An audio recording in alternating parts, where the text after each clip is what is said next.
Pamilya ng isang OFW na umano'y hinostage ng grupong Hamas sa Israel na nanawagan ng tulong sa gobyerno. May detalye si Zen Kilantang ng GMA Regional TV 1 Western Visayas. Puno ng pag-aalala ang pamilya ng Ilongga OFW na si Grace Prodigo Cabrera, 44 anyos sa Barangay Burak sa bayan ng Maasin, Iloilo.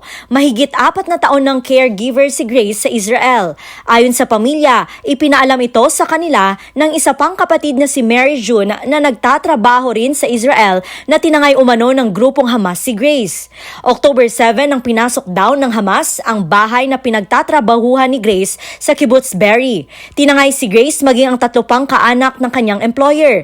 Pinasok din daw ang bahay na pinagtatrabahuhan ni Mary June sa kibbutz pero nakaligtas ito. Ang bugto ng ngaran nga do bilang agot na mga ngaran ang safe tanay.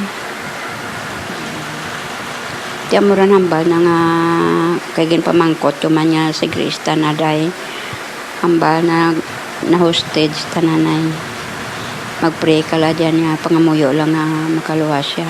Patuloy na nagpapakatatag si Paterna habang naghihintay ng balita sa kanyang anak na October 1 pa niya raw huling nakausap. Kaya panawagan ng pamilya sa gobyerno na tulungan ang mga OFW na naiipit ngayon sa giyera sa Israel. Gusto ko lang mag-apila ng dada ko nga. Hindi lang balak kita maghilat kung kang result.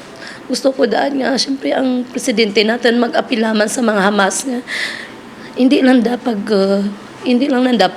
tandagan ang mga Pinoy. Nag-coordinate kita sa makilala naton kung to validate nga gikuha naton ngalan niya sa embahada dito, may mga friends magkita kag it was confirmed that ang ngalan niya didto gid sa listing nga nadala sang nga hostages sa mga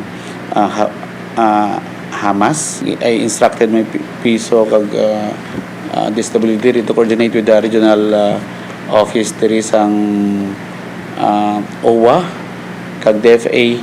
Mula sa GMA Regional TV 1 Western Visayas, Zen Kilantang, nagbabalita para sa GMA Integrated News.